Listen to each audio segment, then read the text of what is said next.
La trampa canadiense, cuando el trabajo prometido se convierte en dependencia. Hemos tocado este tema porque hemos visto últimamente que hay muchas estafas en internet cuando traen gente a trabajar acá. Cada año, más de 50.000 trabajadores extranjeros llegan a trabajar a Canadá. La mayoría viene con un propósito claro: trabajar, enviar dinero a casa y construir un futuro. Este es un país que proyecta estabilidad, seguridad y oportunidades, y en muchos casos se cumple con eso. Pero en medio de esa promesa hay un detalle que casi nadie lee con atención, y es el tipo de permiso de trabajo. Un simple papel que puede darte libertad o amarrarte solo a un nombre. Porque en Canadá el contrato no solo dice en dónde trabajas, sino también en dónde puedes hacerlo. En el norte, ¿la libertad también tiene algún costo o cláusula? ¿Cómo empieza esta historia? Todo arranca con un anuncio y un reclutador. Ven a Canadá, gana en dólares y trabaja legal. Cambia tu vida. La oferta es legítima en apariencia, y muchas veces lo es. El gobierno permite a ciertas empresas contratar extranjeros cuando no hay mano de obra local. A cambio, estas empresas se comprometen a pagar salarios justos y ofrecer vivienda, y hasta ahí todo suena lógico. Pero lo que pocos saben es que ese permiso es cerrado y te ata únicamente a un empleador. Y si el trato es bueno, tienes estabilidad, pero si es malo, quedas atrapado. Ese mismo documento es el que te abre la puerta o te puede cerrar las otras para siempre. Cuando el sistema funciona, hay miles de historias positivas que lo confirman. Empleadores que cumplen, que respetan las leyes y que incluso ayudan a sus trabajadores a integrarse.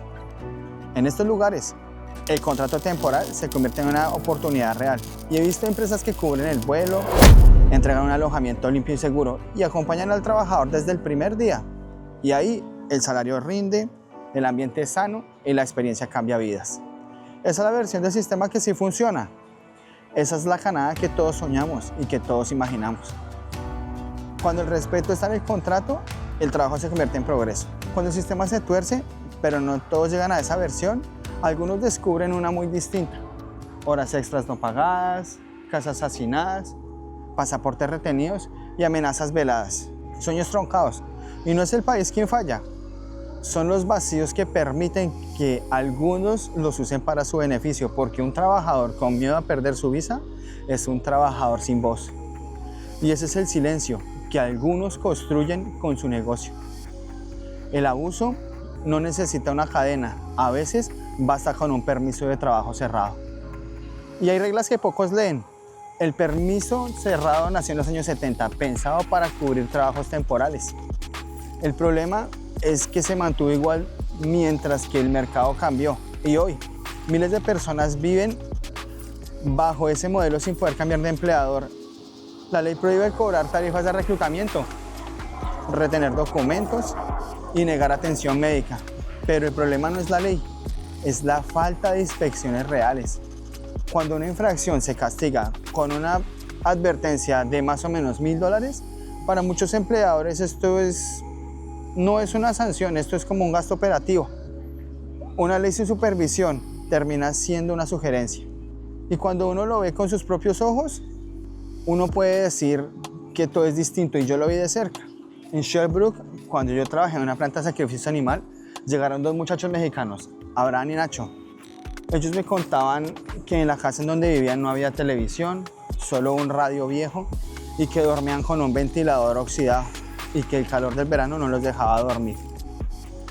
Trabajaban durísimo, no se quejaban y agradecían tener empleo, pero uno veía el panorama completo y entendía, no todos viven en la misma Canadá, no todos viven el mismo sueño. Y años después, en Longueuil, tuve la oportunidad de trabajar en una empresa de aluminio y ahí vi la otra cara.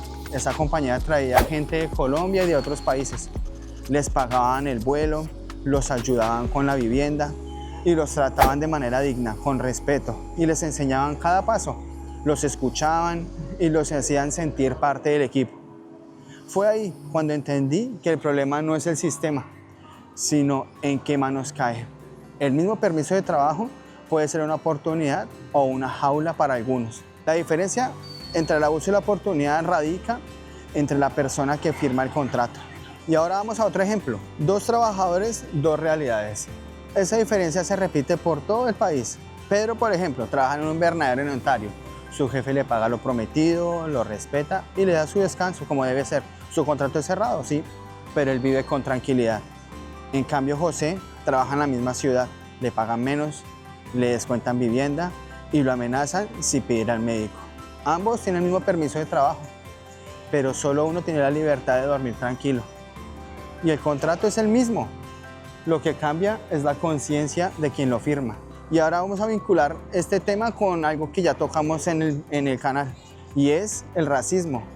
Si no lo has visto, te invito a que lo veas, porque muchos de estos abusos no solo se explican con las leyes, a veces vienen acompañados de prejuicios que se disfrazan de disciplina, en donde el color de tu piel o tu acento determinan el trato y el problema deja de ser laboral para convertirse en humano. No todos los abusos son visibles, algunos se esconden detrás de una sonrisa. El gobierno canadiense no es ajeno a esto.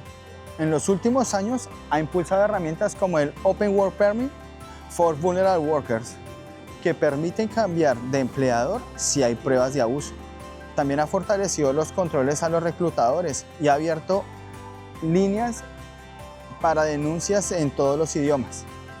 Son pasos concretos, pero aún insuficientes, porque un permiso abierto después del daño no elimina el miedo de denunciar antes de que ocurra nuevamente. Las soluciones existen, pero la prevención sigue siendo la deuda pendiente. Y por eso, frente a este vacío, hay muchas organizaciones sociales que cumplen un rol clave. Ellos acompañan y defienden a aquellas personas que no tienen voz, y muchos de ellos han hecho que estos casos lleguen a la justicia y no son enemigos del sistema, son su conciencia. Cuando el trabajador tiene un respaldo, el miedo pierde fuerza. El mayor problema de estos programas no es solo el abuso, es el silencio que lo alimenta. Y cada vez que un trabajador soporta condiciones injustas, otro empleador aprende que puede hacer lo mismo. Y es así que lo que comenzó como una excepción se vuelve parte de la rutina. Y el silencio también tiene un precio y casi siempre lo paga quien más trabaja. Canadá ya anunció que va a revisar los permisos cerrados en sectores claves. Se espera que el cambio llegue gradualmente, permitiendo que haya más movilidad entre empleadores sin poner en riesgo el estatus del empleado. Y el país ha demostrado que sabe escuchar y adaptarse, pero mientras esto ocurre es vital mantener informada a la comunidad.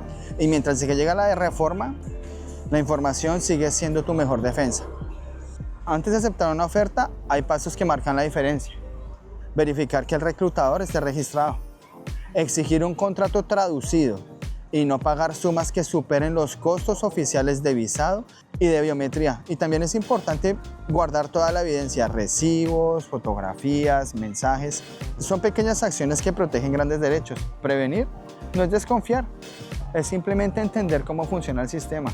Y es por esto que la llamada trampa canadiense no es un mito ni un ataque al país, es la consecuencia de un modelo que necesita reformarse y actualizarse para que todos los trabajadores, sin importar su origen, se puedan desarrollar en condiciones justas. Este país sigue siendo un lugar de oportunidades, pero también un recordatorio de que los derechos no se conservan solos. Hay que exigirlos, hay que conocerlos y hay que compartirlos.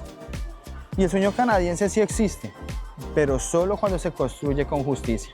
Si este video te ayuda a entender lo que hay detrás de los contratos y permisos, compártelo. Quizás ayude a alguien más a identificar las señales de alerta antes de firmar un contrato. Y si tú ya viviste algo similar, deja tu comentario. Aquí no se juzga a nadie, se informa, se aprende y se avanza. Recuerda siempre, el precio del norte es alto, pero a veces vale cada paso. Merci beaucoup. A la próxima. Chao.